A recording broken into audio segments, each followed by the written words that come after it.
Hey guys, Infamous from 123, and today I'm bringing you an Easter egg guide on Shadows of Evil. My main objective with making this guide is to put everything in layman's terms so that it's really clear cut and easy to understand. Your first big objective when spawning into the map is going to be doing all the rituals for all 4 characters. On screen I'll show exactly how to get each specific ritual item and where all 4 ritual spots are. If you can get all the rituals done by around round 7, it's going to be much easier for your team later on in the later steps in the Easter egg.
After doing all 4 of these rituals, you'll be able to go into the rift, into the subway area, and enter the Pack-a-Punch room. After entering the Pack-a-Punch room, you're going to have to place all 4 of the gate worms in the pedestals that you got from doing the rituals. It should also be noted that 2 of the pedestals will need to be accessed through wall running on either the left or the right side.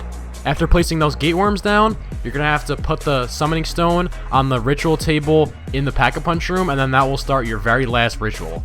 After that's complete, the Shadow Man will appear, and then Pack-a-Punch will be accessible.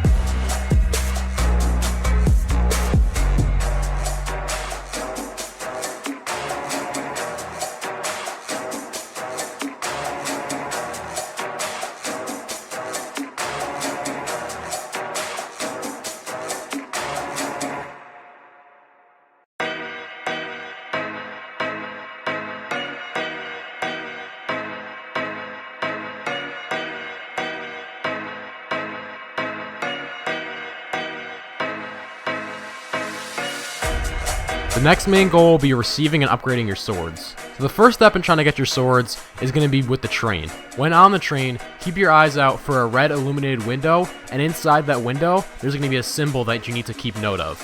You might want to write this down just to memorize it.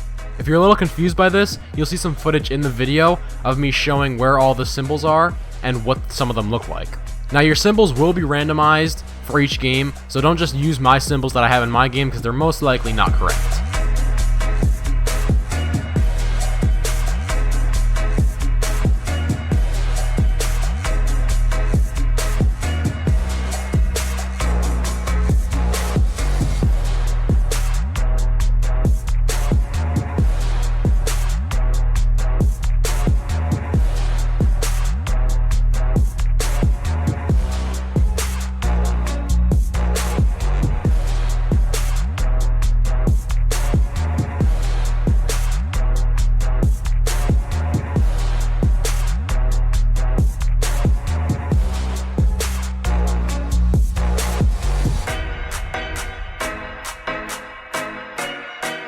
After you've written down and memorized all 3 symbols, you're gonna have to go into the subway station, and when in there, there's gonna be a blocked off doorway right under the staircase, and when in beast mode, there are gonna be symbols all around the doorway.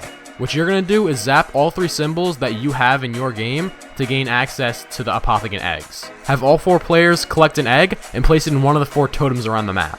There's a totem in the Waterfront District, the Footlight District, and the Canals District, and there's also one in the subway station. Like usual, you'll see all 4 locations in the video. My advice to you for this part is don't stack more than 1 player on 1 single totem. If you have all 4 players on 1 totem, it will get very hectic very quickly and you'll probably die.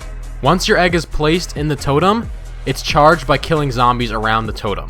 Once you kill around 20 zombies, the egg will be charged and you'll be able to pick it up and put it in another totem. You're gonna have to charge your egg at all 4 totem locations, and then once your egg is fully charged, go put it down into the same spot you retrieved your Apothicon egg. By doing that, you can also pick up your sword. And once all 4 players have received their swords, you can now start upgrading your swords. The first step in upgrading your swords will be receiving the Arc Ovum from your respective gatekeeper. What I mean by that is that each character has a respective area that they have to pick their egg up in. So for example, Nero the Magician, his room is in the spawn. And Jack Vincent the Cop, his room is in the Canals District. After you pick up your egg, you'll probably notice that there are red circles around the map, and you need to place your egg in those red circles, and then Margwas will spawn, and after you kill the Margwas, you'll get a charge on your egg. This can only be done once a round, and each player has to do it for their own egg. After 4 rounds have gone by and all your eggs are charged, go back to where you picked up your Arc Ovum and place your sword into the gatekeeper's hands, and he'll give you the reborn sword, or the upgraded sword. This sword is much better, and just a tip is you can throw your sword out and switch out of it, and you can shoot your weapons while your sword is out and killing zombies. This ability will be very useful for the step coming up. So after this, what you're going to have to do is throw a little Arnie into the Pack-a-Punch machine, and then there will be a bookcase in Nero's room, which I'll show on video, that you need to press X on, and then a floating book will appear. After both those steps are done, there's going to be a flag that appears in the subway station. When you pick up this flag, a massive horde of meatballs, or demon wraps as I like to call them, will spawn everywhere. What you need to do once you pick up this flag is run it up the stairs into the spawn location, and then there's going to be 2 lightning bolts in the spawn location. Whoever the flag holder is must press X on the lightning bolt, and it will place the flag down, and you need to protect it from the incoming demon wraps. Additionally, the Shadow Man will spawn in one of 3 locations, and you must shoot him quickly in order to complete this part of the Easter egg. Our team strategy for this part is just have one person looking at each of the Shadow Man spawns, and have everybody just use whatever they have, because you'll get a max ammo at the end of protecting the flag. Little Arnie's, the Silver Protector, and the upgraded Apothicon Sword are all really useful for this part of the Easter egg. After the flag is charged, the original flag holder must press X on the flag to pick it back up, and then a max ammo will spawn. Once you pick the flag back up, you're gonna have to take it to the second lightning bolt and do the same thing all over again. Once done with the second lightning bolt, you're gonna have to pick the flag up once again and bring it up to Nero's room, where there'll be a gatekeeper that will take the flag from you. A max ammo will spawn, and then you have to rinse and repeat for all 3 of the districts. So once you protect the flag 2 times in each district, you're then gonna be on to the next step.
Now it's finally time to kill the Shadow Man.